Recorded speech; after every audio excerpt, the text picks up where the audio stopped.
right, welcome to our copywriting clinic, the revival of the copywriting clinic after a nice break that we've had. So the copywriting clinic, for those that are new, is an opportunity to get, learn tips about copywriting and also get real-time feedback on your projects. I'd love to kind of get a temperature check of the room. I saw, Thomas, you had sent me something in our chat in the forums for us to look at, so I got something from you. Is there anyone else here that's looking to get feedback on something that you're working on?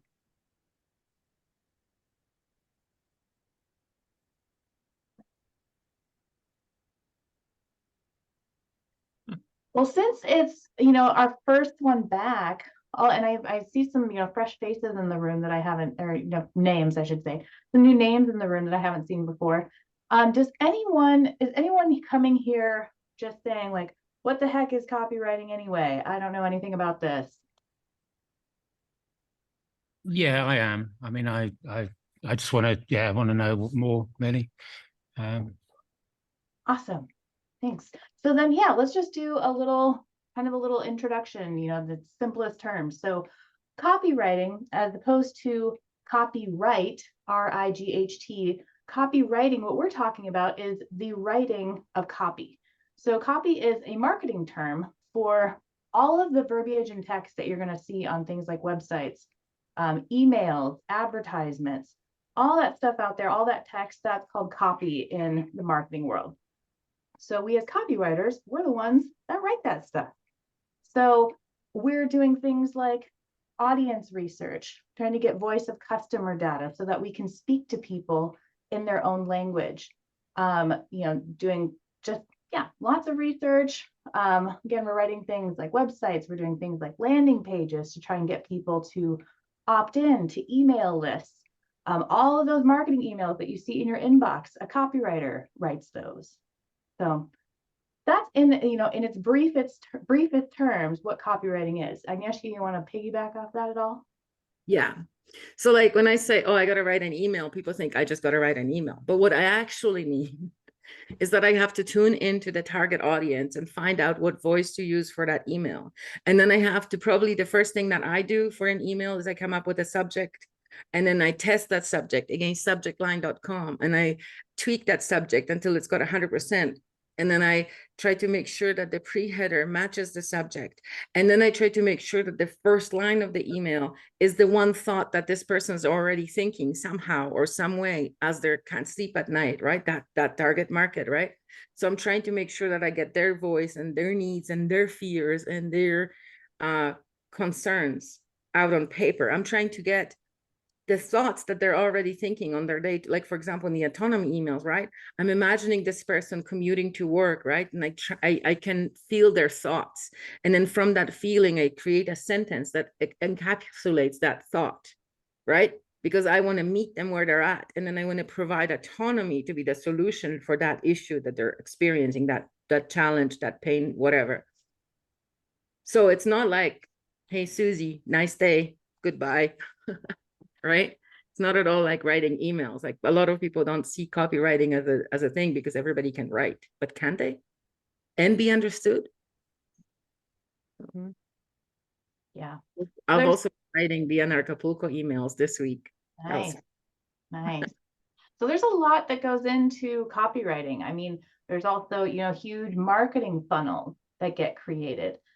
Where, the idea of a funnel, you're taking like a wide audience, you're trying to narrow them down into the action that you want them to take, the sale that you want to make, whatever, the solution that you have, you're trying to present to them.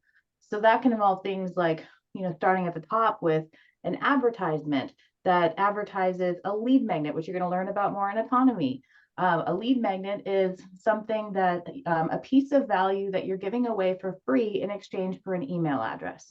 So sometimes these are like the obstacle course. Like the obstacle course. So it can be a free course, it can be an educational lead magnet or checklists or webinars. Like there's all sorts of these things. And, we've all, I think, experienced being, captured by something like that. Ooh, that looks really interesting. Oh, it's free. Oh, all I have to do is give them an email address. And, so that's an opt-in. You're opting in to get emails from them. And the advantage to that is now that person, that company, organization, whatever, has the opportunity to continue to reach you now on a regular basis. You know, we're always at choice. We have autonomy. You can always unsubscribe from something like that. But, you know, as marketers, this is our way to get people's attention by offering something of value for free, getting them on that email list, because then we can continue to warm them up. They're starting as a cold audience. We're trying to warm them up to the solution. And most people on average need to see something 7 times before they're going to take action. Wow. 12. Oh, you said 12? Is it 12 now? No, 7 to 12. It's always been 7 to 12 times. 7 to 12 times. From, So, you know, the way, you know, with email marketing, then, you know, you're sending out various emails. You're not trying to oversell. You're not trying to be really pushy. It's kind of like dating. You're not trying to ask somebody to marry you on the first date. You know, we're trying to get to know them or warm them up, provide more value. And that way, when they're ready for your solution, either if it's, you know, they see that one email that, oh, that just like hits them in their heart and in their core, and now they know they're ready to take action. Or when they're ready on their own, you're the first one on the top of their mind because you spent this time nurturing that relationship.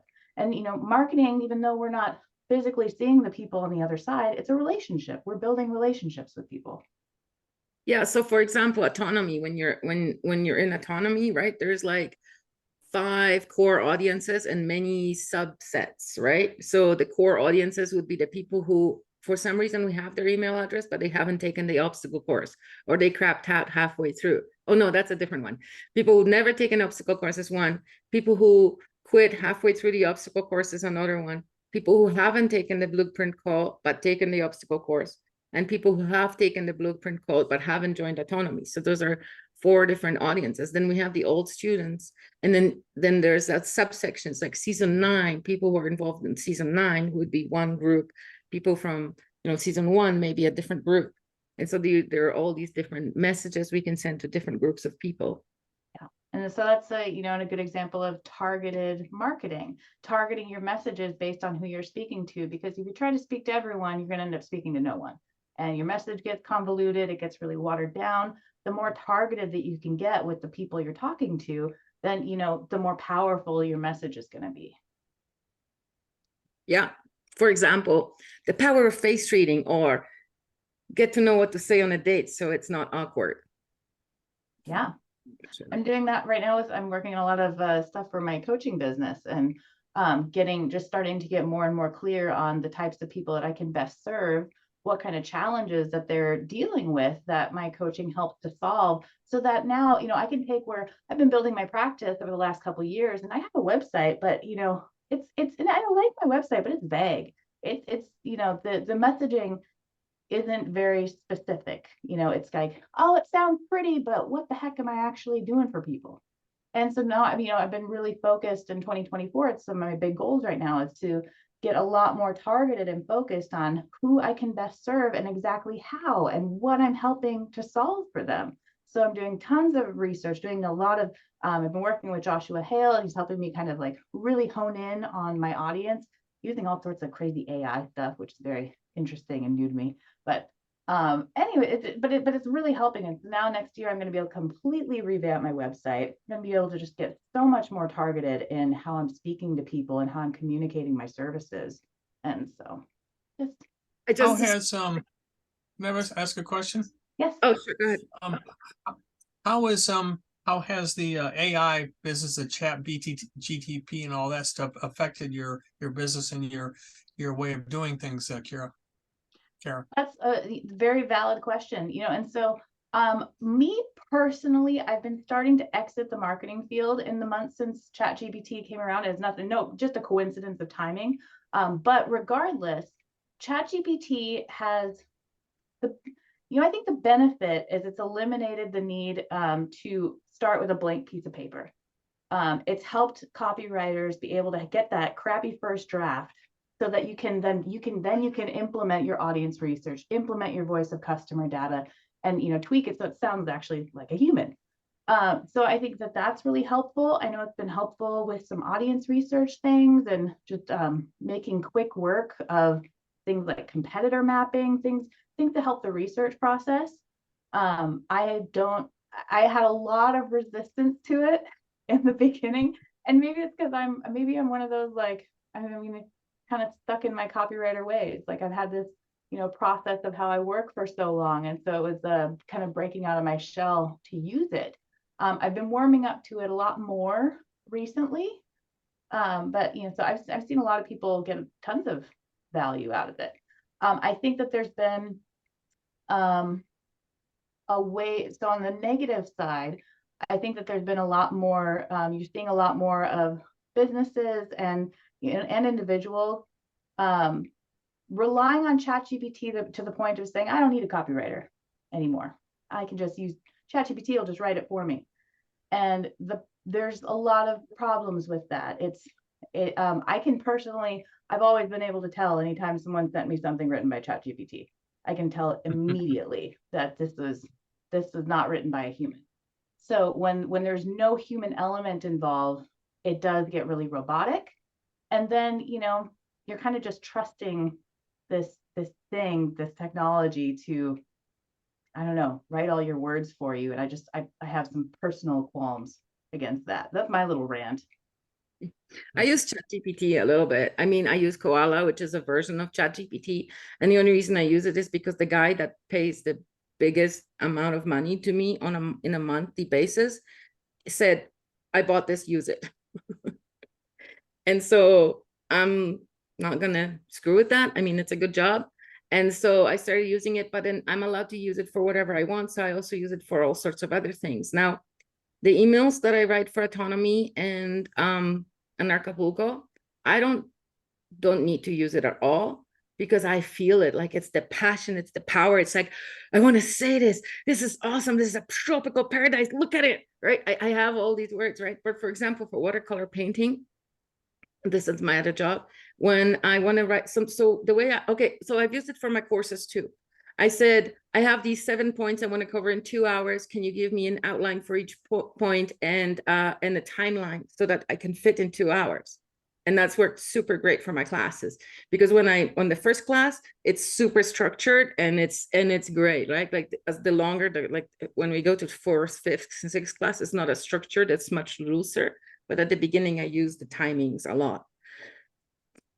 The other thing I use it for is if I have a difficult sentence that I don't like, but I don't know what I don't like about it. Like, I'm like, there's something wrong with it, but I don't know what.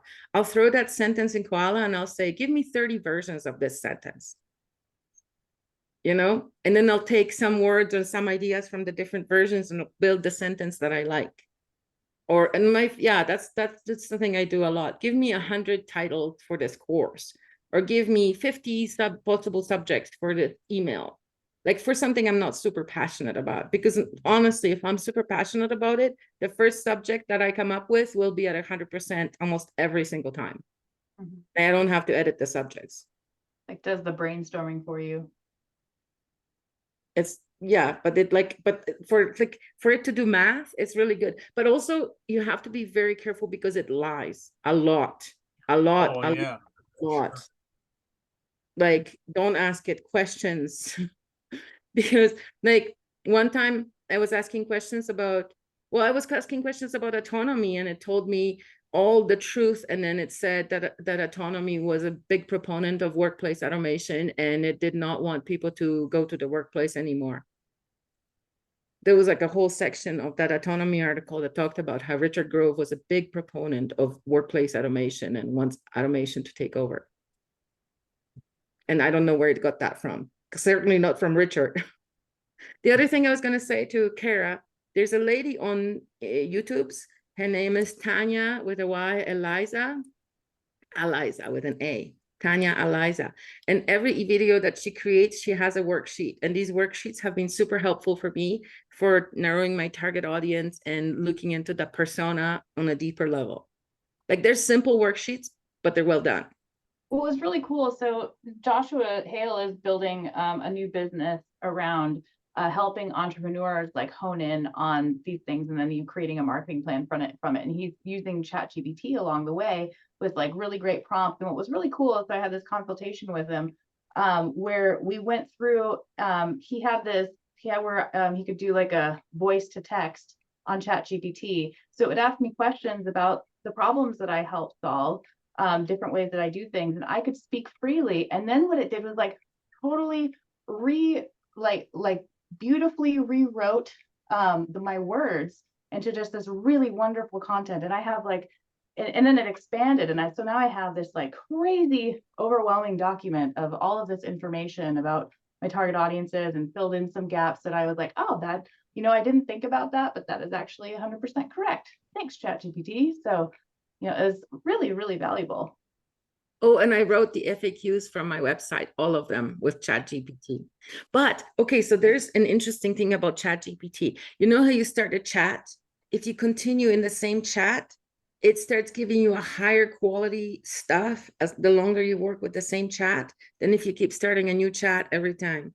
Like I have one chat for watercolor painting, one chat for face reading, one chat for body language, and I continue using the same chats. And as I've been experimenting with it, the quality of the answers, like it remembers everything I've said before about, oh, this sucks, oh, this is shit, oh, don't use this language or whatever.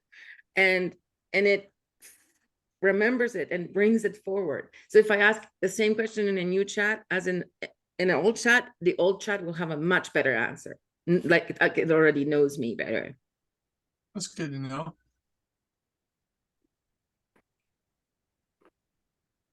The other thought, we've just kind of talked about a lot in the last like 15 minutes. Any other questions that are coming up for people?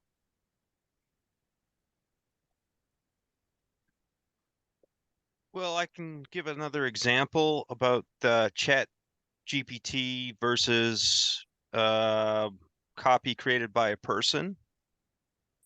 I don't know if you've noticed our Movie Night Madness posts over the past few weeks. Most of those are scripted by me. But for the movie Her, Stefano went with ChatGPT. And I don't think the results were anywhere near as good. That's just an example. Now, so he did a query, and so we sort of altered it together, but it was mostly ChatGPT that did the script for Her, for the copy, for the ad copy. Yeah. Yeah. I think, And how did you measure those results when you say it wasn't as good? Just based on feedback that we get. We put up the ads for movies after that, and people were coming back saying, yeah, you guys got some good copy going on there. That's how we know. Okay. yeah, I think people can instinctually tell when, I don't know, there's just a difference between something that's been written by a person. The energy is different. Like,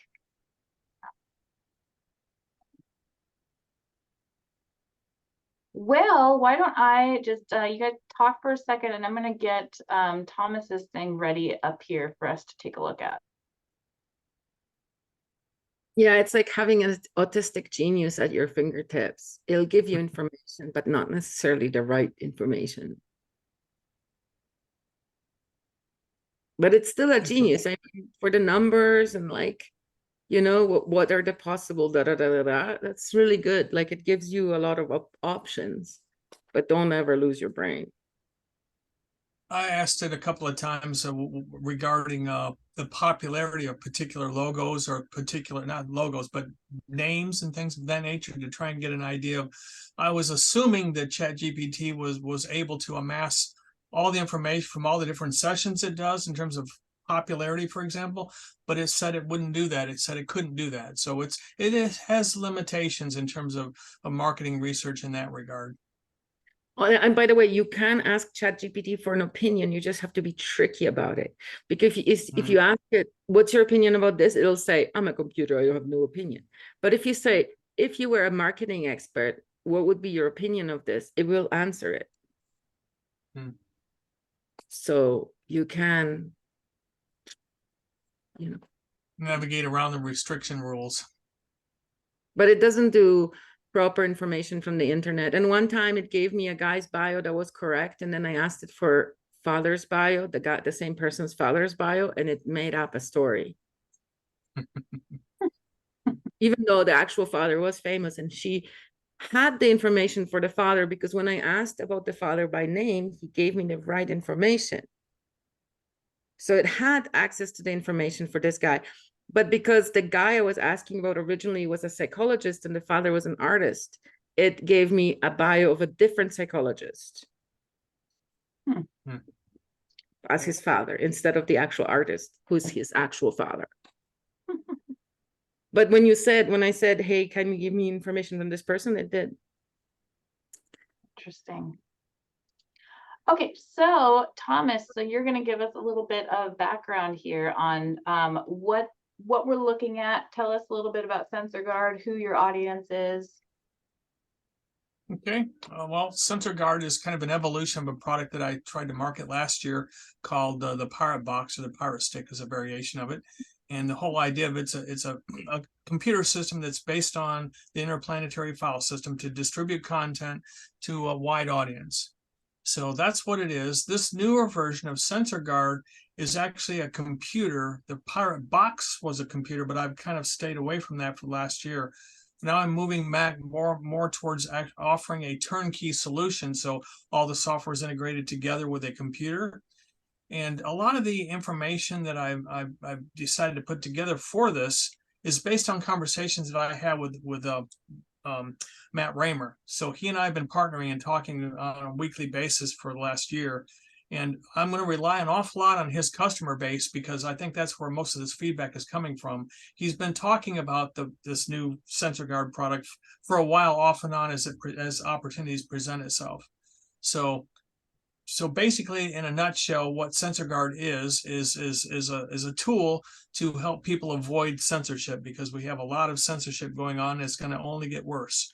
So by being able to distribute content as broadly as possible without restrictions, it's not a subscription-based service. It's not going to improve sales directly in terms of, well, it will, but it's not in terms of your customer base is not a walled garden kind of customer base. It's broad.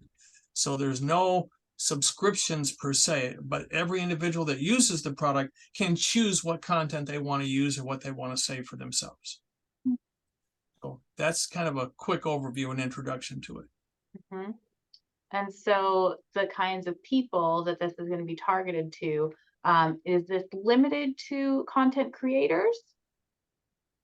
Well, not necessarily, because part of the product is an IPFS search engine, which anybody that publishes content will be published in a manner that anybody else can get access to it if they have this product. So anybody that wants to consume the information that's broadcast on IPFS through this product, this network, will be able to use it as well. So even if they're not publishers, it can be used for viewing, like you would use YouTube, for example.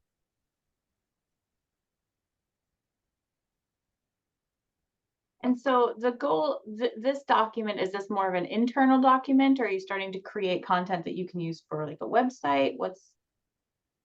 Yeah, this document, I just threw it together in the last hour or so, and it basically, I was just kind of thinking about the product and what it was and the different elements of it, and just trying to get that information captured. And so it's probably going to need to be refined considerably, but just the whole idea of what is this product, what's it for? Maybe not so much in terms of explicitly targeting specific users, but I did mention some of that in there. But it was more of a Q&A background kind of information, informational purpose. So that's why I threw it together. It's a starting point for doing a website and other things. Now, I have been working with Daryl Becker, but we haven't talked for a couple of months now, and he's going to be helping a lot on actually creating a good hero story to create a good landing page for a website, because the website I'm using right now is old, and it was one that I constructed myself and is not very good at all. I've actually had feedback from the Copyright Clinic on that in the past, but I haven't had time to focus on revising it for the old product, and I'm just one guy doing all this work, so it's hard to get everything going for both the old product and the new product. Absolutely. So I am making sales here and there, but they're very spotty, spotty. And are you so you said Daryl Becker is going to be working on kind of like a hero story. Are you aware of what that story is going to tell? Only partially. I mean, the conversations I've had with Daryl, he's worked on that and provided some of that, but it's more of a skeletal outline. And so I really haven't visited that since, but I'm now, see, the problem is 2 months ago, I told Daryl, all right, I've got the code written, product is pretty much ready as far as the code on my side, but see, Matt is a strategic partner and he's been overwhelmed and he has not been able to focus on his half of this equation. So the product won't be ready to launch until he's ready. So that's, who knows when that will be. But 2 months ago, I thought I was done, but there's always more that you discover as you test and you put it in front of other people's eyes. So I really haven't been able to focus on the marketing and copyright stuff that I was hoping to do starting 2 months ago. So Sure. now I'm at the stage where I feel like I can do that. Absolutely. Absolutely. And even as, things get, continue to be upgraded, fixed, finding the bugs, all that stuff, still being able to, market, get you the word out there, get people in. Like, are you doing like a beta run? Yes, in fact, I've identified 3 people to do the beta test, and I went to a kind of a freedom meetup a couple of weeks ago, and I left one of the early versions of the product in this man's hands, who's a pretty good friend of mine now. But it's I was working on the product right up to the last minute to try and provide as much value in it as I could, and I've already found quite a few issues with it. So, and since there's only limited things it can do now until Matt gets his side of the equation implemented.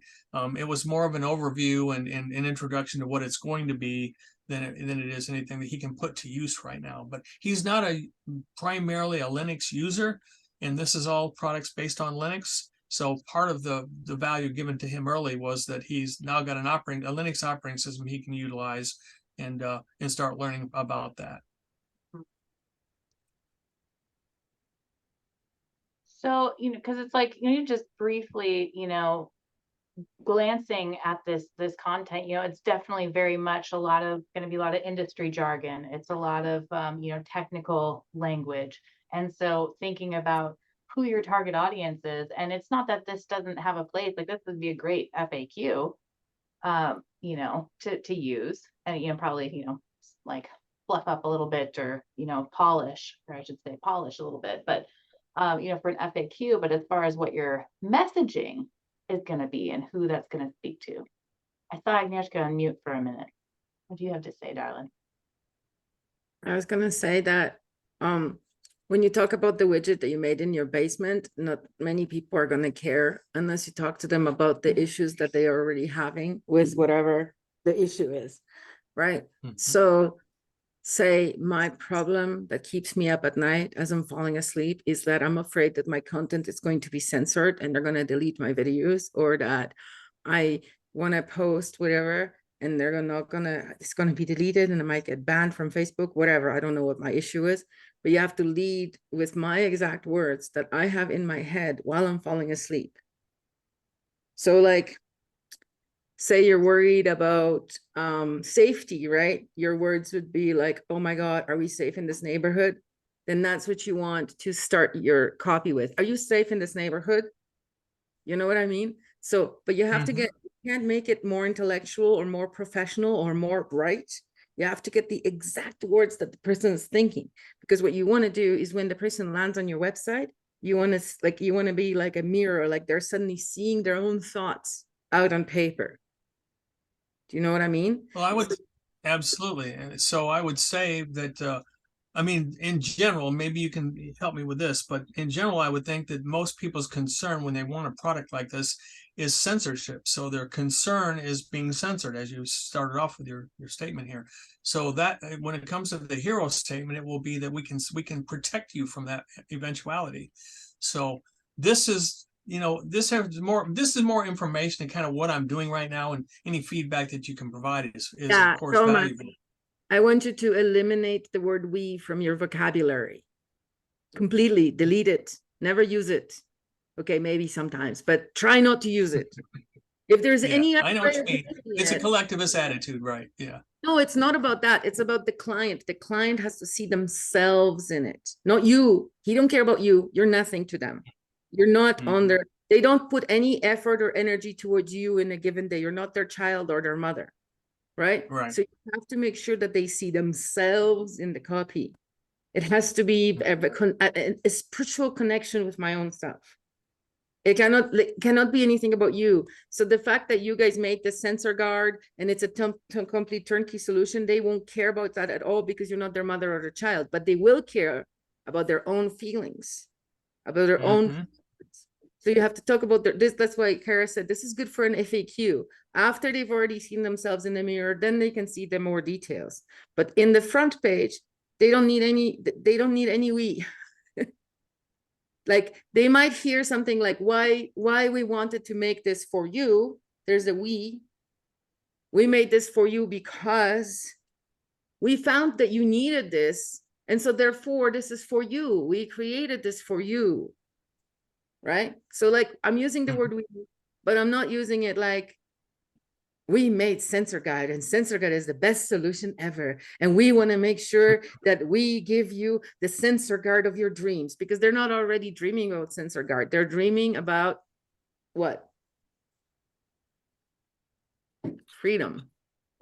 Yeah, Right. that's what I was just gonna say, like, Freedom you of know, think expression. about what are those deep things that they're feeling, that they're wanting, and even like on a philosophical level, they want freedom. They do, you know, I know you said like, all right, as unrestricted, you know, as widely as unrestricted as possible, but where's the emotion in that? Like, what are they, Yeah. you know, what are they wanting? What are they feeling?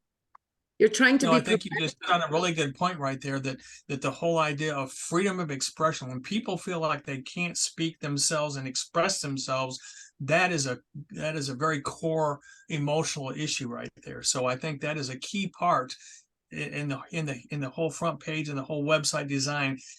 I think that's kind of the theme of the design would be, is how do we allow you, how does this product enable you to express yourself with an unrestricted fashion without any fear of censorship or repercussions?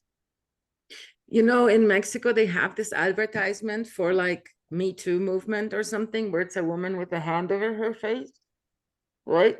What if you guys did an advertisement for this, but it's like a person with the censored thing on their face, and then behind them there's more people, and behind them there's two more people, and behind them there's two more people, and every single one of the crowd has the censored tape on their face. That would be fun. Yeah, yeah, that would work. Because it's already a popular image. So you're building on something that's already in people's minds, right? So when Kara said that people have to say something 7 to 12 times, if you do a trick like that and you build on something, it cuts down a few times. Well, that's another good clue here is looking for, in terms of research, is looking at what's out there in terms of podcasts and all kinds of other things that people are using, because lots of people are dealing with the censorship problem, whether they're just talking about it or whatever. So if you can capitalize, as you're describing here, on the images, the memes, etc., that really personify that whole idea of censorship, that's something to capitalize on and make use of. So thank you. Yeah, exactly. Because there's no such thing as competition. There's just people working for the same goal, as long like at the same time, right? We're not trying to push each other down. If you have a good solution, if you have a good face reading class and I have a good face reading class, I wish for them both to succeed as much as possible, because we can't possibly have the same students and the same people resonate with us. Yeah, it's the whole idea of getting rid of the whole mindset of scarcity, because everybody, there's enough of, the pie is big enough for everybody. We don't have to keep carving up a finite sized pie between us. It's an ever expanding sized pie. So getting that scarcity mindset out of your head is the first thing to do that. Yeah, and the Me Too, sorry, just one last thing. Me Too movement, the thing is from popular, like from the mainstream. It's not from the censored people, yet capitalizing on an image from mainstream and bringing, like, this is about silencing, right? The hand over the face is about silencing. So, but this is another way of silencing. Yes, they silence victims of rape, but they also silence people who are not in the mainstream. Now, with regard to what's presented here, what about some more general aspects of it? For example, the names of Censor Guard the Alexandria Rescue Network of Independent IPFS Engines, which is a long mouthful, but I shortened that to in fact, the logo that I'm probably going to use, I'm going to continue to use the logo that I had from the other product. I've actually talked to a lot of different people about that. Daryl is in favor of actually keeping a lot of the old stuff. But I think, no, this is different enough. And I don't think that the whole pirate image is all that great for business from the feedback I get from many people. So I thought maybe I'll keep that logo, but personify it with a name like Arnie. And so that was why I picked Arnie, and then I come up with the acronym from it. I have a problem with Arnie. I have a problem with the Okay. word Alexandria, because the word Okay. Alexandria puts you in a specific town, in a specific location, and then therefore it limits people's perception of you to that location. Like, oh, these people are just for Alexandria, so not for me. I'm in LA. Well, I guess you could say that of just about any name of a thing could be, unless it's completely generated and brand new, people are going to make an association of whatever that name is, if they have one, to some other thing. So there's always that objection. I agree with you there. But Alexandria is also a very famous library in the history. So people that have studied history will recognize that immediately. But people that are not book read very much, it's just going to be a person or maybe a town if they know of a town like that. So there'll always be a disconnect in that regard. I know of Alexandria Library, but because this didn't say the Alexandria Library, it just said Alexandria, I presumed it was about the city in the States. But I've never, and I don't know, but I presumed it was a location, but I didn't think of the ancient location. So that's interesting. If you do a target testing, and a lot of people will like, so I've had some issues with naming businesses in the past where I thought something was an amazing name, but everybody saw it's something different. And then there were like 4 different opinions as to what it actually means. And then people kept repeating the wrong opinions, and I had to change the name completely because it was so wrong for the business. Like the 4 different opinions were just so opposite of each other that it didn't, So with names, it's very, very tricky, and people will pigeonhole you absolutely based on a name. So if they don't think about Alexandria, and also Arnie, like, is that about the dinosaur or the puppet from the 7? Like, I'm just talking about all the different associations I have when I look at the name. But Sensor Guard, there's no ambiguity about that. Yeah. Sensor Guard is a straight up perfect name. Yeah. Nobody can mistake it for something that it ain't. Yeah.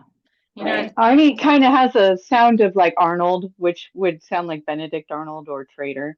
With something like this, you can't have any like diabolical trading, Oh, that puppet is called Alf, not Arnie, but that's what I was thinking.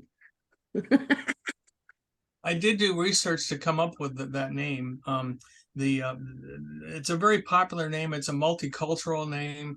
And you're right, it is short for Arnold. It's a synonym, if you will, or another alternative to Arnold. But yeah, it's very popular. That's one of the reasons I thought it might be pretty good, because people will recognize it. And actually, if you look at the etymology to that name, it actually has a lot of positive traits to it that coincide with freedom and freedom of expression in particular. So that's one of the reasons I chose that name. Nice. I gotta say, the Sensor Guard, it's memorable. It sticks really quick. Good. Yeah, there was quite a few variations I spent a fair amount of time polling various services and tools on the internet for names, and I actually didn't find that one. I found a lot of variations, and so I put it together that way. So that's that and Matt had some input on it as well. So yeah. Why are we introducing 2 names to the people who don't know nothing about our business, though? Why can't we just stick with one?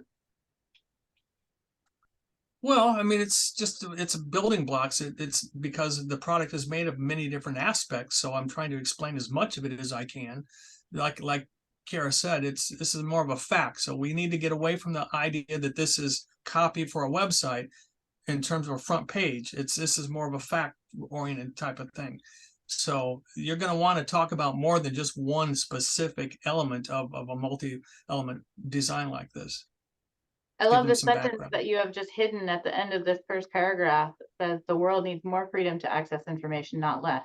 I mean, this is like You could censor guard, because the world needs more freedom, not less. Yeah, it's a good byline, isn't it? You Mhm. know, Yeah. these are things that you can build off of. And so like even in your FAQ, the more that you could move sentences like this to the beginning, that's going to help you hook people in, even in an FAQ, and keep them engaged. So not putting that stuff so much at the bottom as, you know, right in the front. Yeah. Mhm. And Good May I feedback. challenge you? I want to challenge you on something. This is the best hairdressing salon ever. We use the bluest of the liquids to disinfect our brushes. And you know, it's a very important point that we disinfect our brushes in the blue liquid, because it's important for you as a person who gets a haircut. Have you ever thought about the blue liquid when you were getting a haircut? No. They're not going to think about Arnie. Like, it's good for other developers, for other, when you're comparing your work with other people of your profession, yeah, that's a very important part. But for people buying sensor guard, they care about it as much as you care about the blue liquid for the hairdresser and what type they use. I see. I got your point.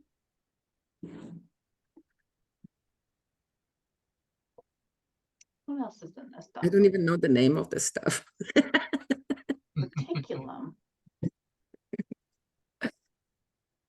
Yeah, that's one right there that I could easily see getting rid of from many different places. It's a very important part of the product, and it has some very unique characteristics, but it is a technical part. It's a sub, like it's like the blue liquid, you know. It's like, who cares what you use to clean your brushes with, or Well, whatever. and you So might that's consider, you might consider later when you have, when you're building out like a really full website, having a page that's for developers. That for the people where this kind of stuff, this kind of language interests them, or these kinds of details really interest them, you can have a page that's just written specifically for them, and then you can get as geeky a terminology as you want. You know, just keeping, you know, even like your general FAQ, if it's say you're just kind of trying to create like a one-page site and you want, you know, the bottom FAQ, make sure that that's still tailored to your audience. You know, it can still have some more details and more information, but, you know, be like, okay, well, what's reticulum? Why should I care? What does that matter to me? Mhm. And I think that would be cool if once your website is up and all that, when you had the blog, if some of the blog posts were for developers where you talk about the nitty gritty, and it said like full developers only at the top of the blog, and some of the blog posts were for users where you talk about, you know, censorship and the evils of censorship and all that. But the other ones where they talk about how you actually built it, and the geeky people can actually use it. And then the non-geeky people, they're not scared away by it. Yeah, segregation of the website into different audiences. But you might want to write updates too on your code, and, oh, you know, I discovered this thing and this was a breach, so now I have this, you know what I mean? So you might want to continually update your followers who are developers, but also continue update, like basically every update has to be done in 2 different audiences if you want to do it this way. This is going to be where I'm going to say you will want to spend the most of your time on it doesn't have to, just for yourself, for brainstorming, getting extra clear, thinking about, like we talked about, like, what are the philosophical beliefs? What are the, you know, what are the emotions? What are the feelings? What are the things that your target audience is experiencing? You know, going a lot deeper. Anyone that wants to preserve and distribute audio and video content and safeguard it against censorship. People value freedom. People who, you know, see what's happening in the world and, you know, don't like it. But really going deep, and like for yourself, it's the more detail that you can start to get on this, the better. And then that's going to help feed the content that you write. So I would just say, as your own personal exercise, to do like a big brainstorm on just like everything, all the details, everything you can think of that could be going on internally and externally, but especially more primarily internally for your target audience. This is one thing that I have that I really don't know how to go about doing that kind of research. I'm really quite disconnected from publishers. I know several, but they're I don't know. It's hard for me to get that emotional element from people like Ernie Hancock, for example. He just wants to. I don't even know how to phrase it, but he's probably the biggest publisher that I know, and I know several others, but they're smaller time. And Matt has probably got the most exposure to the broadest volume and the broadest types of publishers that are out there through his customers. So I'm actually relying a lot on Matt's feedback, and eventually when he gets his stuff ready, then I think there'll be more face-to-face where we'll have more discussions, where I'll be involved with the discussions with Matt and the prospective customers to where I'll have more direct feedback for this type of thing. But for me right now, it's difficult for me to put myself in their shoes because I really don't know those details. Ernie's tried to explain some of that to me, but he always explains it in a way that's very specific to his tools and things that are not really applicable generally. So it's hard for me to distill what Ernie tells me into a more general way that could be useful to other people. So I have two thoughts on that. Number one is you value freedom. You value protecting against censorship. Think about your own feelings. And you also mentioned earlier, this isn't just for publishers, this is also for consumers. And so it's also like from your own heart first, because in a way you're your own target audience. Second to that, my second thought is that you are plugged into a whole community called AUTONOMY of a whole bunch of people that value freedom and protecting against censorship. And, you know, and even if they're low caliber publishers, there's lots of people in AUTONOMY that are publishing their own content. And I've had lots of discussions with, you know, people who are, you know, hesitant on what they can put on YouTube. So there's lots of people that you could have some just free discussion with. And I would just say, to an extent, don't overthink it too much. Just like the raw feelings. What are people thinking and feeling and saying in regards to freedom and censorship? And use that. That's where you're going to get to the heart of your target audience. You know the technical stuff. You know all that. Yeah. That's you know, that's almost secondary right now. It's like, what are they feeling? What do they really want? By the way, I threw in the chat a couple of the worksheets from the lady, and then a couple articles from the lady that I thought were kind of useful for what I'm doing right now with my business. So you guys might find them useful too. So I put them in there. And I would also like to ask if anybody else in this group has any comments for Thomas, because we've been totally hogging the podium, Karen. Everyone else is very You've been doing good though. I'm getting some great feedback. What's coming up for you guys? Yeah, I can chip in with a comment. The sentence that censor guard will benefit publishers of all sizes. If I was going to write that, I'd rewrite it so that it says censor guard will benefit you, whether you are a large scale or an individual content provider, just to make it a little bit. Yeah, thanks. Okay, take it. It's yours. Just makes it a bit more personal. That's what Agnieszka. Where do I send my check? So yeah, it just makes it a bit more direct and straight to the person who's reading it. That's the like Agnieszka said. That's sort of what's in their head. That's and getting rid of the whole idea of me and we. You know, make it more about them, you and all. Yeah. Great observation and suggestion.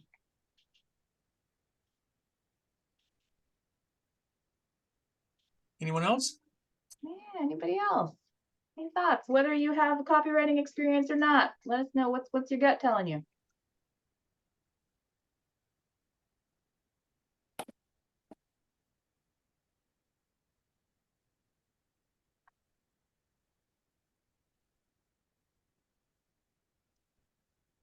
I'm gonna start calling people out by name.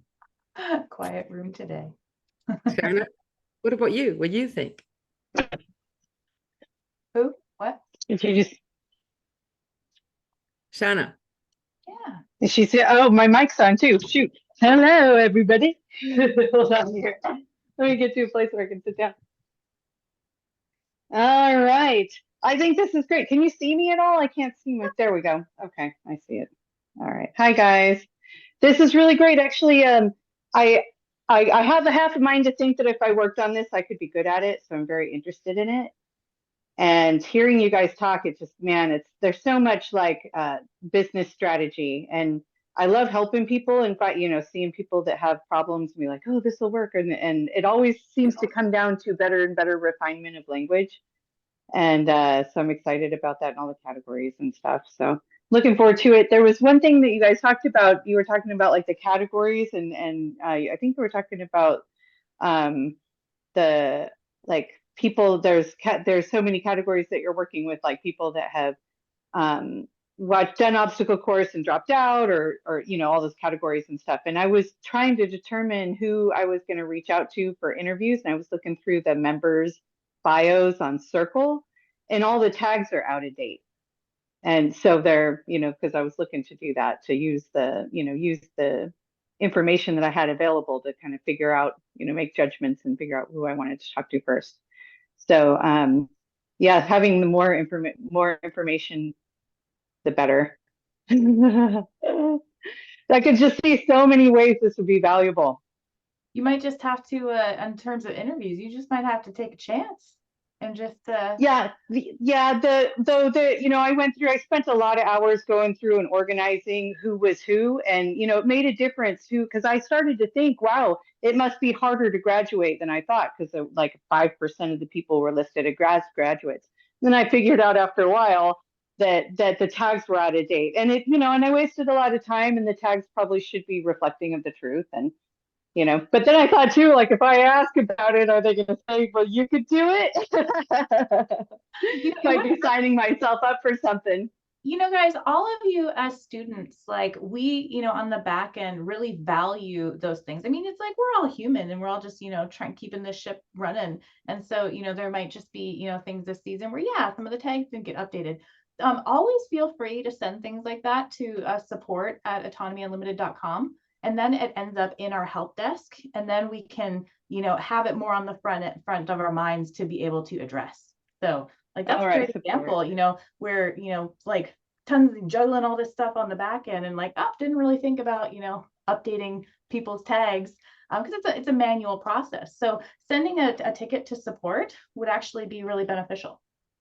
Okay. I want to mention one more thing too. Agnieszka, you were talking about sending out the emails for like the autonomy obstacle course. And I took like a year or two to get through the obstacle course. I went through it really slowly. I went through the videos over and over again. And I wanted to identify what would like disqualify me right off the bat. And it took some time to work through some of that. But I felt like I was having a continual relationship as I got the reminders, and and it kept it on my mind, and it was something that was a priority. And then when I ended up doing GTD, he was like, okay, what do you really want to get done? And I'm like, I want to get this obstacle course done. It has value to me, it's important to me. But that was built through like a long-term relationship with some email person who now I know is Agnieszka. So that's really what got me into the course, was this email relationship about the obstacle course. That actually could very well was probably me.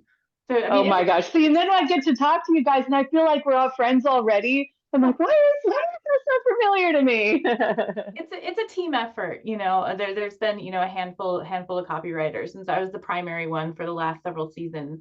So likely a lot of that was reading some of my words. Agnieszka has been an incredible godsend, coming in and like taking over a bunch of that stuff for this season, which has been a tremendous help. You gain a little weight. I appreciate it. Kara, it's because you gained a little weight, like a whole I gained a little weight, and there's like a person in there or something. It's kind of crazy. So I have to help because I don't have a person growing inside me, so I have more bandwidth by default. I just have more width, not bandwidth. All the weight I lost in the last year went to you. Yeah, hey, thanks. It's okay. I'm not looking for it back. I'm good. I stopped sharing just because we were talking about other stuff, but Thomas, is there more on that document specifically that you'd like to take a look at? Well, let's see here. I think we covered most of it pretty good. Let me scan it again and see if there's anything specifically there.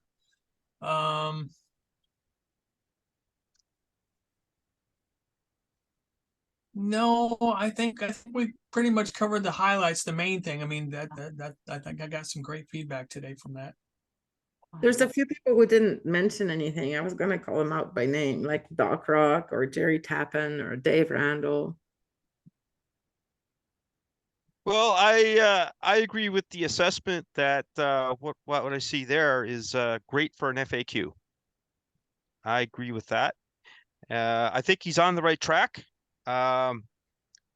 He just has to change it around a bit and just keep it simple and succinct. And I don't think it's like too tech heavy or anything like that.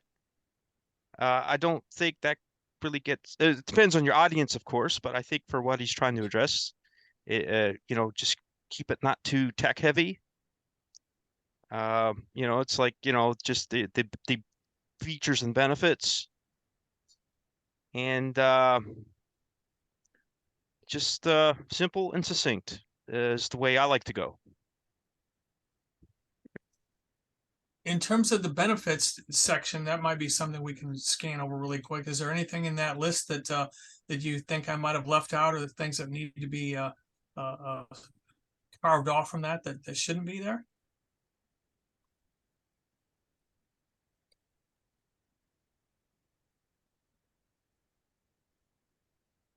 So what Go what ahead. I'm seeing is features, and I want to know what's the benefit. Like each one of these needs to have a corresponding benefit.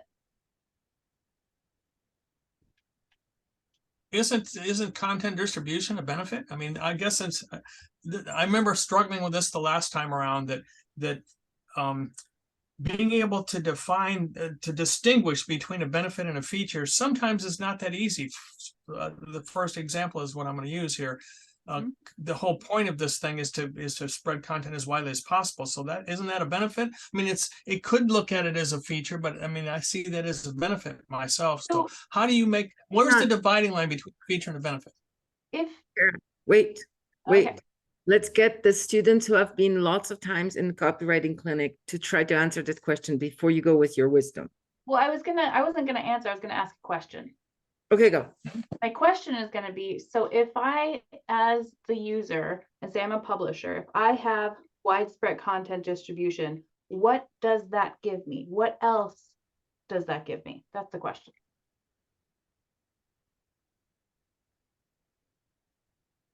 Connection with a larger audience. So growing your audience, more sales. Yeah. Reaching more people. More people.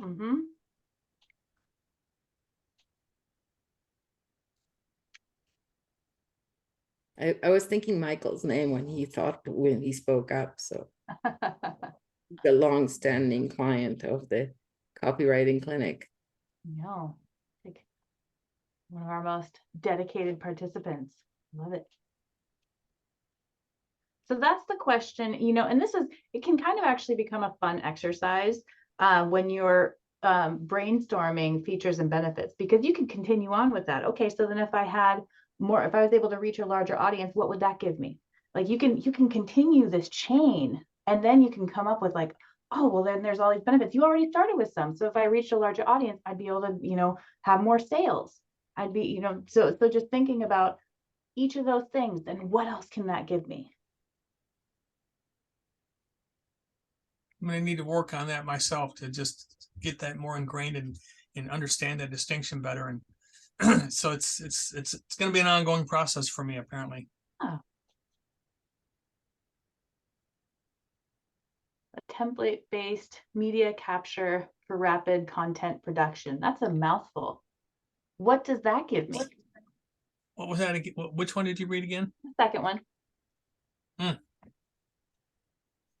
Yeah, that's Well, rapid content production means that you don't spend a lot of time interacting with the software to get what you want accomplished, which is to publish things. So there's a benefit there. Yeah, and saving all Speed that of time that you could be spent doing something else. Right. Yep. Awesome. Tracking of all content published. So that you know what you've published and when it was published and the title, all the details about it. You can look it up very readily, very easily. So that's benefit is being able to just have a better administration of what you're doing. Awesome. See, you're doing it already. So I just asked the ChatGPT people what to turn these features into benefits. And here's what they said. I just put in 3. It said widespread content distribution. By distributing content widely, you can reach a larger audience and increase your brand awareness. This can help you attract new customers and build a loyal following. For tracking all content, it said, by tracking all content, you can gain valuable insights into what content is resonating with your audience and what is not. This can help you refine your content strategy and create a more effective content in the future. And convenient review of content, it said, by having a convenient way to review your content, you can assure that it is high quality and meets the brand standards. This can help you maintain a consistent brand image and build trust with your audience. Nice. So there's actually a good use of ChatGPT that you could use that as your starting place, especially if you're feeling a little bit blocked on, I mean, but you were already on point though. Each one that I was calling out, you know ultimately what the benefit is. It's just starting to think a little bit more in those terms. And getting out of the more technical language, and then again just attaching it to like, well, how is this emotionally going to help me? What is this going to help me do in my day? Like, getting practical with some of this stuff. So you already have some answers, but then ChatGPT could also help help come up with more language that you can use, and then just obviously just make sure you're checking it for accuracy. Okay. And I just asked the ChatGPT to convert those sentences into website ready points. It did it badly one time. I changed it and then it did it well. And that's 3 points for you. Like it included the feature. I'm like, skip the feature, just give me the benefit. So Yeah, so how would you now have this? Would you have it like each point then with the sub point giving the benefit? Would you have it all together like that? you can. Yeah, there's different ways you could do it. You could bold each one of these and then have, more supportive benefit text, underneath each one. You could just turn this, kind of like the sentences that, ChatGPT was coming up with widespread content distribution. You can you can, reach a wider audience. You can do all this stuff. So you could just turn it into a bigger sentence. Yeah. So. Yeah, that's good. Myself, I would try to boil those sentences down that ChatGPT gives. I find them too verbose. But Agnieszka said she got them to refine it and it was better. Yeah. And so any sentences for your website or for any copy, it's a good idea to eliminate any extra words. So even with the autonomy emails, I go back and I delete words and I delete as well as I will take it out. You know what I mean? All these kind of expressions that we say, you want the least amount of words to say the same thing. So I would refine them further. Like it gave me benefits that are 2 or 3 point long. I would refine them further or make one succinct point per benefit. What about the choice of several secure encrypted peer-to-peer messaging applications? I mean, how would we turn that into a benefit? I mean, because again, it's just my shortcoming of thinking about what a benefit is.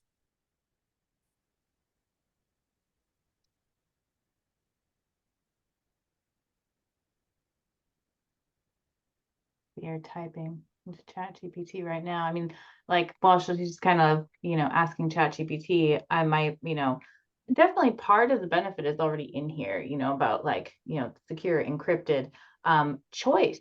Choice is a great benefit, but seeing how you can expand that, which, I'm curious to see what ChatGPT is going to come up with.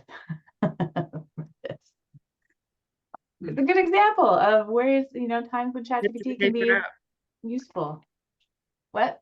Says ChatGPT says protect your privacy and keep your conversations secure with a variety of encrypted peer-to-peer messenger applications to choose from.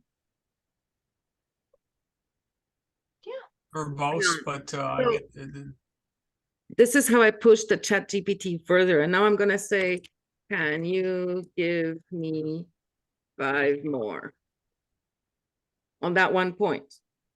So it's going to give me 5 more benefits on that one point.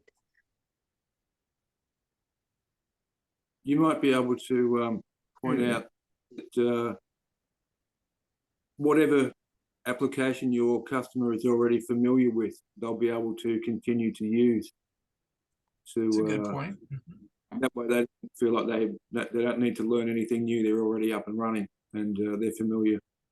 Yeah. So it's just a straightforward. That'll require some specific customer investigation or a more understanding of what that customer's habits and way they go about things. Because that's one of the reasons I'm offering several choices, because I don't know which ones they're using, but I need to find that out and see whether or not there's any overlap. But a lot of these are not really mainstream. They're offered as more secure alternatives. So a lot of people may not even be aware of these, and this might be useful for them to know. But if they don't know about it, then I can't sell them on it. So I have to make sure they understand that there's a benefit in using these tools as opposed to what they might already be using, which might not be secure or encrypted, etc. So Shanna is right in the chat. Look at the chat. That's actually a really good point. And ChatGPT came up. So I told it to come up with 10 benefits on that one point. So it says, keep your personal and business conversations confidential and secure, protect sensitive information from hackers and cyber criminals or governments. Ensure that your messages are only visible to the intended recipients. Choose from a variety of messaging applications to find the one that best suits your needs. Communicate with clients and customers without fear of data breaches or leaks. Collaborate with team members without worrying about unauthorized access to your conversations. Maintain compliance with data privacy regulations and industry standards. Avoid costly data breaches and reputation damage that can result from a security breach. Enjoy peace of mind knowing that your conversations are encrypted and secure. I like that one. Yeah, I kind of glazed over on the other ones. Build trust with your clients and customers by demonstrating a commitment to data privacy. So this is just different versions of saying the same sentence, but there's a couple. Like I would take this and turn it into 3 benefits with the 3 concepts that it's touching. I'll throw this in the chat too, because I'm generous like that. And then you can ask Kara and she'll give you like a transcript of the chat because she'll have access to that. Mm-hmm. So yeah. Do you make these recordings available to the participants in the clinic? I do. Yep. After this, I'll get it uploaded and then I'll post it in the writing room in the forum, and I'll tag you as well. I always, whoever's been putting their stuff up to be looked at, I'll make sure I tag you so that you can see it as soon as it's ready, and I'll share the chat file with you. Thank you. Yeah. Thanks for bringing your stuff. Give us a good exercise to look through.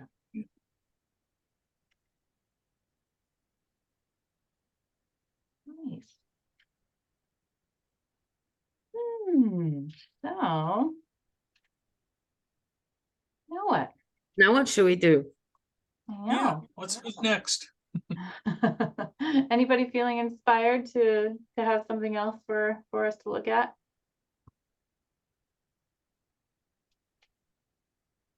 Doc Rock is considering. I don't have anything current, unless you want to critique Movie Night Madness copy that's been posted. The one for next Monday? What's next Monday? What are we going to watch next Monday, Doc? Wag the Dog. Just watched that about a month ago. Yeah, it's really good and really relevant. Amazingly relevant. It's more fun when you watch it with Doc Rock. Oh, golly, yeah. You wait till what we got in store for this one. I have to take You a know, quick break, so- but there's screen sharing capabilities if you guys- You need it, yeah. I'll be right back. So last Monday, my partner and I, we turned on the movie Madness, and then I went to sewing, which is on the other side of the room, and I was still watching from the thing. And my hubby, who never ever watches movies, came, sat here, and was like this in the last movie we watched, which was Okay. Want me to bring it up? Okay.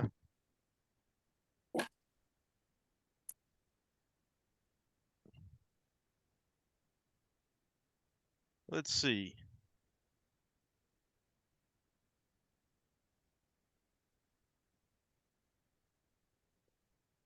Let's see. I'm not sharing any sound, but let's see where this goes. So we are looking for events. So you liked the previous one. Is there a way to look at past ones? Okay, so let's look at our post for They Live.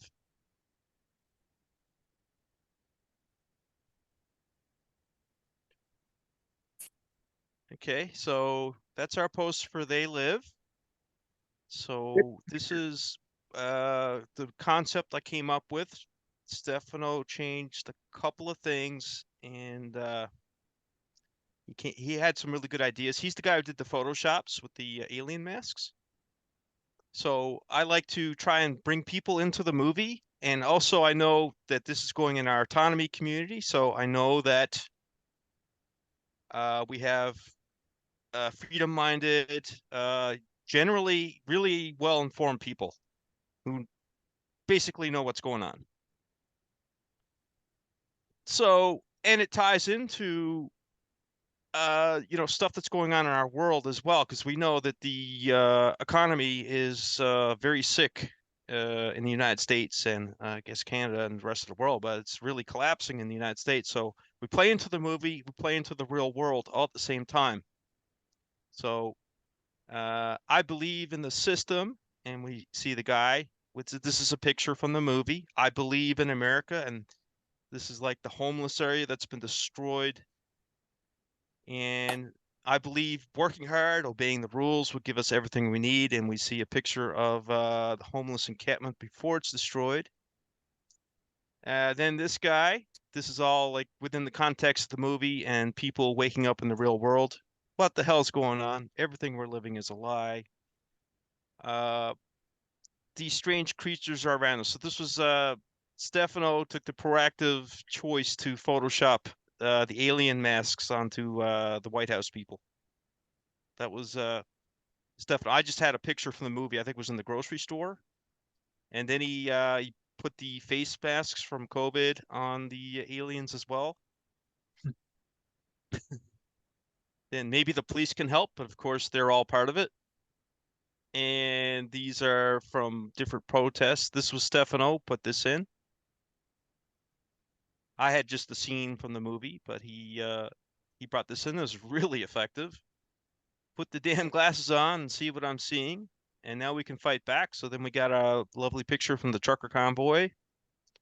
Actual headlines. I think it's it's like a conglomerate of headlines put together from actual newspapers. And we can't trust the mainstream media, of course. Looks like Rachel Maddow and I don't know who else. Wolf Blitzer, Anderson Cooper. So we brought you into the world, the real world. We relate it to real events. I think that would make a nice freedom-minded infographic, just like that series of images for a person to follow along. Mm-hmm. It's really well done. Yeah. So we work together and we're open to our ideas. But then you made a mistake. Look at your mistake right there. Right? No, don't scroll away from it. Don't scroll away from it. Down here? What's the first word in the sentence there? Finally, I get a We- good sentence, and then all they care is about themselves. We shall discuss the movie. No, you need to make sure you watch. This is one of the pivoting movies of this era. You need to make sure you don't miss this movie. You know, Don't it should be about me. Miss it. Be there, be square. That's right, something like that. Because Don't then, miss this movie. yeah, join this discussion. Because It should be and we about- had a great discussion after. yeah, It was awesome. and I stayed up and Yeah. listened to it while I was sewing. It was fun. Yeah. Beautiful. Beautiful. Okay, so let's look at our Wag the Dog coming up. How about that? Go for it. Wag the Dog. So it's a similar concept. So we're relating real world events, stuff that's been going on, into this movie that somehow told us or seems to tell us about what's going on behind the scenes. So Wag the Dog from 1997. The examples that we know about are numerous, right? So we're sort of juxtapositioning the Bill Clinton stuff with the Joe Biden stuff and the stuff that's going on in the movie, right? Emergency, emergency, emergency. The president has been caught with a young girl. This is a catastrophe. His bid for re-election less than 2 weeks away. So we're juxtapositioning the real world events with the stuff that's going on in the movie. And so again, I'm using pictures from the movie and sort of building the movie night story and the movie story and relating it to the real world all at the same time. Whatever shall we do? So here we go. Our spin doctor's in. No problem. We all need to make this go away for 10 days, just like in the movie. It's easy. We just need a distraction. So in the movie, they talk about creating a fake war or canceling the B-3 bomber. So I just talked about the pandemic. Have somebody leak out there's a pandemic sweeping the country. There is no pandemic. Doesn't matter. Just put it out there and deny it. You know, Now what we're gonna- if you said instead of like it when in that sentence where just leaked that there's a pandemic, just Yeah. you said just leaked there was a war. Actually a pandemic. Yeah. Like say the thing from the movie and then change it to the thing that Yeah. really. Yeah, because he's still trying to figure out his actual game plan. He just put that out there for fluff to tie the press up for an extra couple hours or he's just buying time to get to his real scheme. Yeah. Yeah. So then he got Hollywood to really bring it home, right? Because yeah, basically, like what they were talking about in the movie, he said, put out Wait, the beat. you lost your script there for a second. There's war instead of pandemic. So you should say appearance of pandemic lower. Yeah. No, scroll down. I'll show you where Down? the yeah, down. Down. See, when you say we need to create the appearance of a war for a few days, you should say pandemic here. Well, If you say war, comma, pandemic, or in parentheses pandemic or something like that, then you're making an explicit connection between Yeah. the movie and what's going on in the real world. Well, yeah, but he had Well- pandemic in all the other slides here. He Yeah. flipped the war. Ah, consistency. Gotcha. right. Yeah. So, yeah. So, okay. So I guess there's a better way to bridge because we're also relating it to the Ukraine war as well. And so, yes, I guess there's a smoother way to So just transition. add the word or just at the beginning of this sentence, just like Yeah. at the word or, like you're talking about pandemic, we're gonna bring the Yeah. whole get the pandemic, and then Mm. say or we can start a war with Ukraine. Yeah. So if you just change it to or, it'll make sense. This is Hollywood. Mhm. So we need the appearance of war for a few days, just long enough to get Biden reelected. With your kitten. Yeah. You get your Ukrainian young lady being bombed by Russia. And you're running from the chaos with your kitten. She's got a bag of Doritos. Dang, the war thing's falling apart. What now? We need a hero from the war, and a hit song or two from out of nowhere. So Stefano came up with these, and he put these in there. What if you Because- guys flip the ideas? What if you put that Ukrainian young lady first and then switched it to the pandemic? It could work. Absolutely. They're all scams.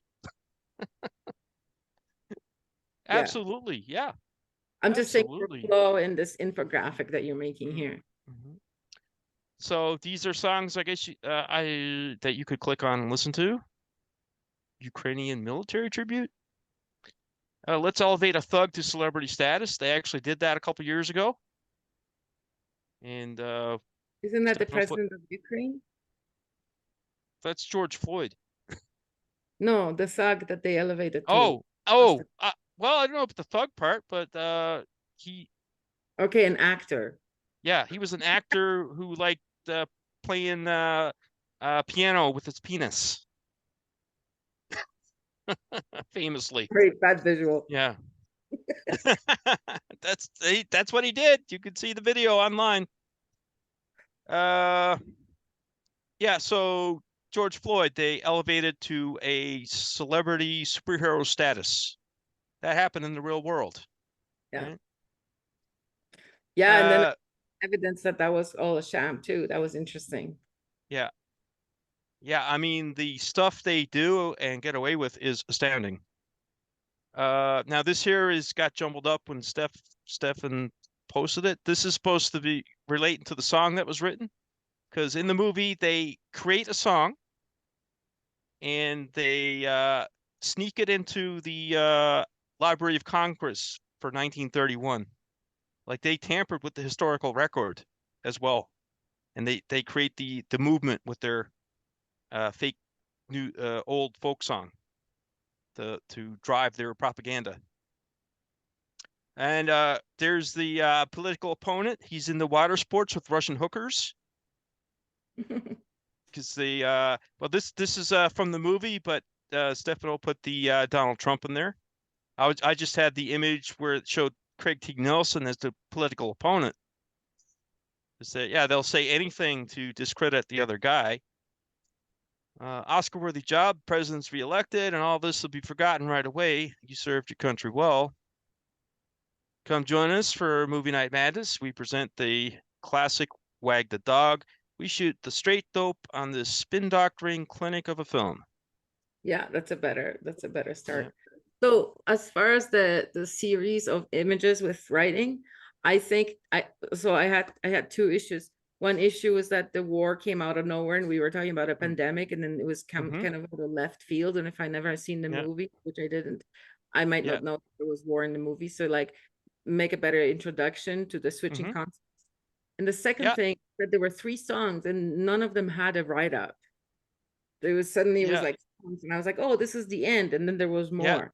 So I think also the other thing, the images for the songs are bigger, but the images for photos are smaller, and so it kind of breaks concentration. But if they had a better write-up of both the songs, I think it would work better. What do you think, Kara? That's all for me. Yeah, I agree. There might not, well, there if might I have been a way to make the images for the YouTube clips smaller.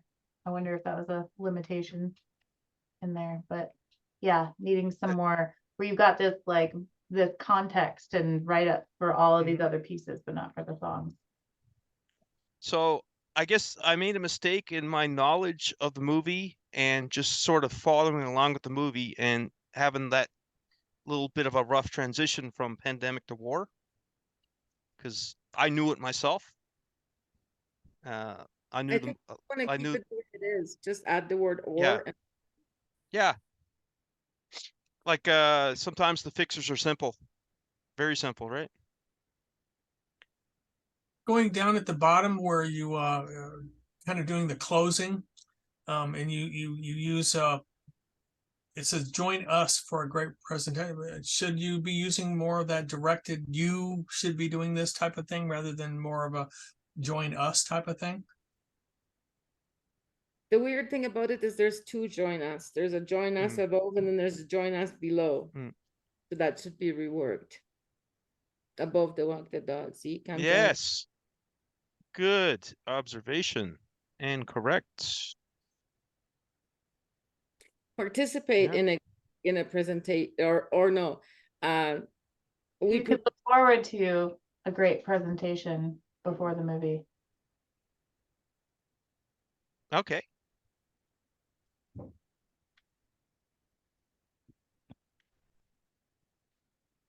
And it's funny because when I think of a presentation before the movie, I think of something boring and annoying. But when Doc does it, it's actually super engaging and fascinating. So I wonder how we could convey that in that sentence, that it's not only a presentation, but it's like he puts so much research and he relates it to so many different things, and it's fascinating. You call it an engaging presentation? That sounds like ChatGPT wrote it. Well, Presentation. I got some little comedy bits for the presentation. How about for Wag the something really Dog. simple like don't miss Doc's presentation or not to be missed? Well, Stefano does most of the presentation. Whatever. He actually does most of the actual presentation. Yeah, or whoever. Insert name here. Yeah. Because we got white wine, Wolf Spritzer. I think the word presentation is icky me. Okay. How would you put it?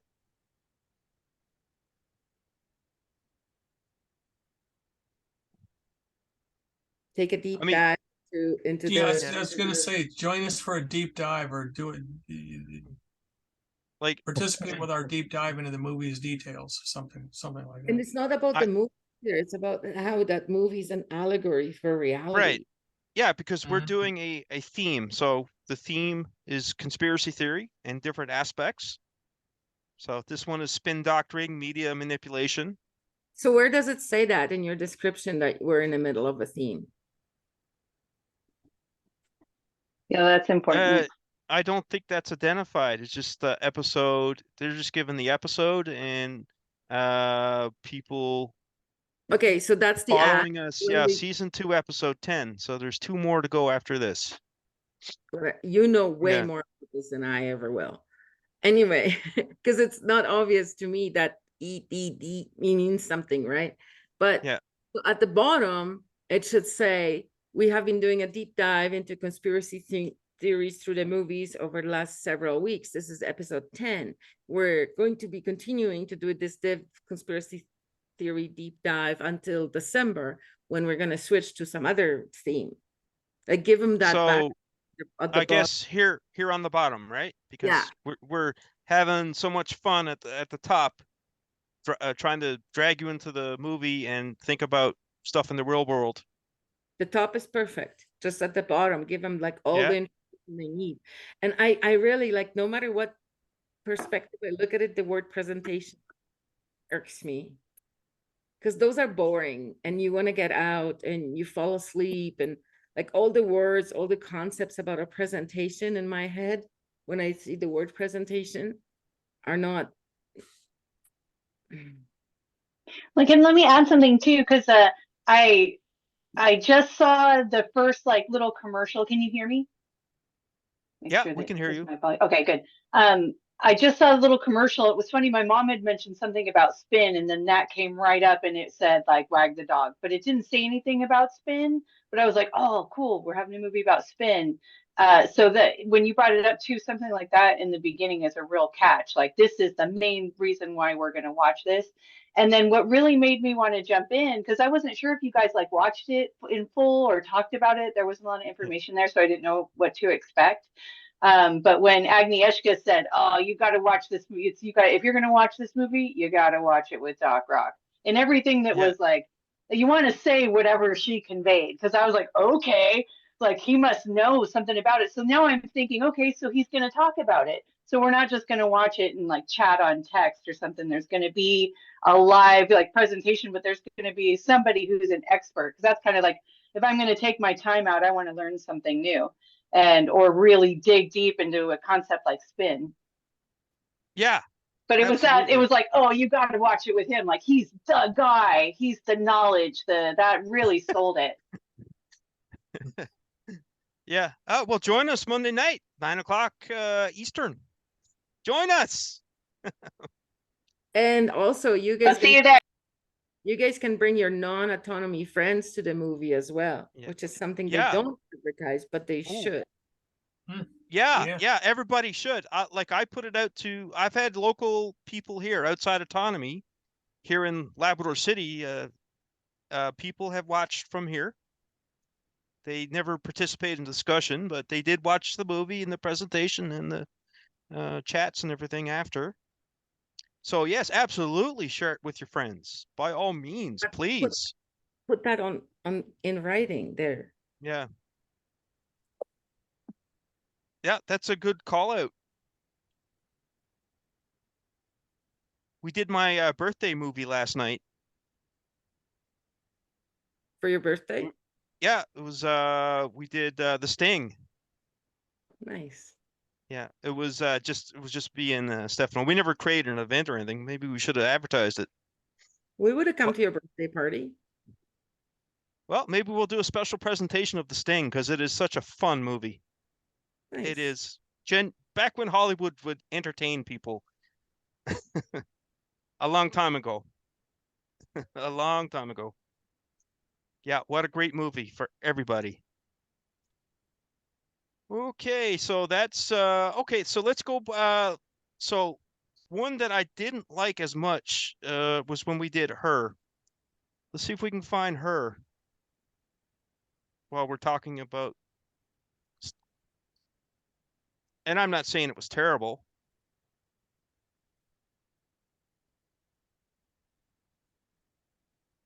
Okay, they live.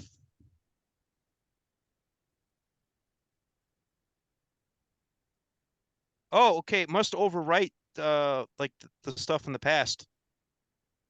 Okay. Yeah, it overwrites stuff in the past when the way it's done. So we can't see it now. Dang. Want to look at my old promotional material from my radio show? These are just simple posters I put up around town from like 23 years ago. Sure. So, yeah, I recently discovered these, and I used to do different poster campaigns around town. So this is from about the year 2000. So it was like the old kidnapping stuff. They cut out words, letters from the newspaper and put them together. So I created a template, and then I just used a marker and photocopiers to make multiple versions. So this is just basic around town advertising.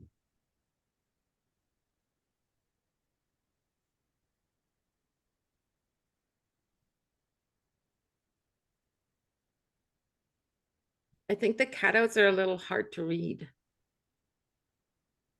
But I like the vintage feel of it. I like the bottom left. Music rejected by the mainstream, played with pride every week. Yeah. It had a lot of catchphrases. Let's look at the other one. And I think that the reason it's hard to read for me is because you're mixing bold and non-bold letters. Mm-hmm.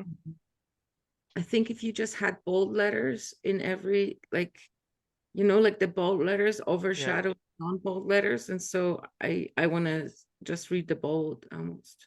Yeah, you could probably create a font now or get a font that's in that style. At defont.com, D-A-F-O-N-T. Yeah. Or there's probably a fairly easy way to make it. I'm just guessing.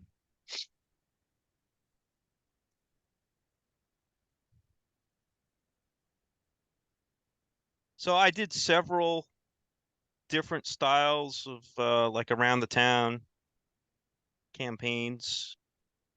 There is one other example I can show you. So this was another one that was put up around town. I was doing a special edition of the show. So this is around 1999 or so. Yeah, so for this one, I would like the title to be bigger than the photos. Okay. Or maybe just the same size, but you know, like take more space. And I would like to know what flip side is, like that you're doing the opposite of mainstream, or whatever mainstream is bad. I like that, what Kara said, what mainstream rejected. But yeah, give me a little bit more context. Because cuts from best live albums of all time mean nothing to me. Like that's a non sentence, because my list of best live albums of all time and yours may be completely different, and cuts like Yeah. what this, you know, that's very ambiguous, that sentence. So in the hard rock heavy metal community, these would be considered some of the best of all time. So it's I guess, you know, speaking to a certain audience. I don't know if this would be necessarily for everybody as such. But what does it mean, featuring cuts? Like, are you cutting Uh, up songs into little pieces, or are you just Yeah. presenting the whole song? It's just the song off the album. See what I mean? If I'm not clear exactly what it is on first reading the sentence, then the sentence will be like it didn't exist in my brain. Okay. Yeah, I can see So- that point. The fact that cuts could mean a part of a song or a whole song or even part of the album. So I see where you're talking about that being ambiguous. Okay. Makes sense. If you said something like, enjoy the best live albums of all times, or all the songs you've been missing, enjoy the best live albums of all times, that would be more emotional, because if I haven't heard these albums for a long time, I might have been missing them. Or all the songs you enjoy on your favorite playlist, that could be another way of doing it. But then if it's on my favorite playlist, why should I go to listen from you? Well, that's the thing these days. Everybody's got their for the most part, everybody has their playlist in their computer or their phone. That's very true. Mm-hmm. But you could say something like, when is the last time you heard these songs? That's a good one. Yeah. I like that. Yep. Mhm. Picking up on the Yeah. nostalgia angle. Yeah, so I guess the general methodology for me when I was doing my radio show was I'd be generally trying to bring music to light that people missed or they don't think of as much. So Like- actually, this is the featuring cuts is a feature. So if you made it into a benefit, it would be, these are the songs you've been missing. These are the songs that you've been missing. I like it.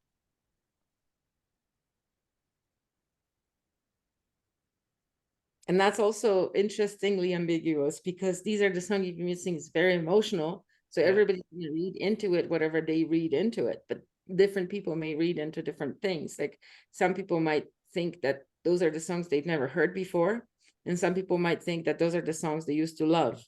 But both ways are equally enticing. Well, maybe like an exercise for me to do myself sometime, just for my own sort of benefit. Maybe just take a crack at making some ads for the radio show as if it was still on the go, just as an exercise, and to see how much I've changed and how much things have changed since that time. But you know, now that you have the technology to do the movies, you probably have the technology to do the radio show too. Yes. You could restart it. Yeah. if you Yeah. like. There is like I said, there's stuff I'm working on, right? There's And just with some those albums, like a lot of times people only know 1 or 2 songs from them. So that's a whole right. other. Yeah, so I mean, I would in my radio show, I would play some hits. Like I didn't completely not play any hits, but generally I would just focus on um, the flip side, the deeper cuts on the album, you would say, the deep, the songs that weren't hit singles, but were great. That's you could do that. While you're presenting the show, you could say, here's a song that you might have been missing if you haven't heard it for a while because it was one of the favorites. And right after that, I'm going to play one that you might have completely missed. You know what I mean? Yeah, Like, it has a whole nother perspective in today's market because the radio is so orchestrated and so regimented and it's so cookie cutter that people don't get the flip side. They're not exposed to these other great works that might be out there. So that could be a benefit to a lot of people. Absolutely, right? FM radio has been killing itself because they just play the same stuff over and over. It's completely 100% based on demographics, right? And I don't know about these days, but I know in the time that I was doing the show, I read in like Rolling Stone or whatever magazine, Spin, whatever it was, they would do telephone surveys. FM stations would do telephone surveys of people who were listening to their station, and they would ask them if they heard of this certain song. And once they got to a certain threshold of people, they would cut the song completely from ever being played on the radio because this is what they were based on. And there's a lot of people who just want the hits. That's all they want. They just want to hear Sweet Child of Mine played 6, 7, 8, 10 times a day on Sirius Radio. Yeah, for me, when I was growing up as a youngster and in actually elementary and junior high school, I just loved to tune into the FM radio stations because they were playing things I'd never heard before. So I really enjoyed hearing the new material. That was the thing, was the new material, because there was still the teeny bopper AM radio stations that played the crap and the things that repeated all over all the time. But the FM radio stations back in that era, we're talking back in the 60s and 70s, actually maybe even early 60s and into the 70s, was all about remember WKRP in Cincinnati, Johnny Fever? He was all about doing the drugged out, this is what I like, this is the hard stuff. I mean, it was all about unique DJ experiences of what they liked. Yeah, see, you're talking about a whole different era where the DJ actually had some power to play what he wanted, and even the DJ could push music and make it popular and successful.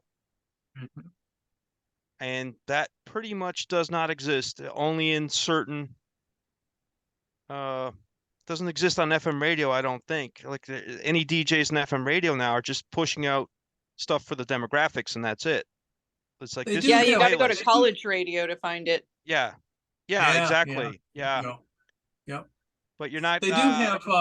They do have celebrities in the radio that have their shows that push nostalgia, or push particular things or another. I mean, I listen to a radio station on FM here that's actually pretty progressive compared to most of the radio stations that are out there. There's actually DJs that do things, but I'm talking about the syndicated shows. Like there used to be one called Hard Drive Radio, and that was all very hard rock kind of stuff. And Lou Brutus interviewed all these people did the spots in there, but the whole show was about that. So they do have some of that still, but it's by far less. And Alice Cooper has a show. There's another one that of an old school guy that has his own take of in music that's out there. Yeah, was it Nights with Alice Cooper? Yeah, that's it. That's the one. Yeah, so that's a good one. I haven't listened to it in a while. I think he's ending doing it now or soon. Unfortunately, but it's amazing that he did it all those years. And that was a great outlet. He would play some different stuff. I'll give him credit that some different things did get played. God bless him for that. Mhm. Yeah, I appreciate, like, I don't want to hear Sweet Child of Mine over and over. I don't want to hear Rock You Like a Hurricane over and over and over. Everything gets old after a while. I mean, Yeah. even some of the best music, you Yeah. get tired of it after a while. I Right. hate that it's overplayed like that. Like, so I would sort of, in my low-key way, I would explore catalogs of bands. I would explore the catalog. I would stealthily bring out a new album. Like I would do a spotlight in a stealth way. Well, hey guys, I think we're kind of nearing the end of our time. And I got another meeting in 10 minutes and the pregnant lady needs a break. So I'm gonna go ahead and call it a day if you guys are all right with that. And this has been a great clinic. It's nice to bring it back. And so the Well, thank next you so one much. should It's be, been great. the next one will be the second. We usually do the second Friday of the month, so that'll be November 10th. As long as I'll be here, as long as I don't go into labor by then. And we'll post the official time in the events in the forum. It'll have to be at the same time, Okay, great. That's fine by me. like the next few weeks, or yeah, no, December one can be earlier, but the November one will have to be at the same time. That's fine. Great. And if you make it, I'll take care of it with Mike. Oh, he left. Oh, with Mike. All right. Thanks everybody for your participation. Big Thank you hugs very to everybody. much. Thank you Thanks. guys. See you soon. See Bye. you. Have a good Bye. weekend. Thank you. Bye.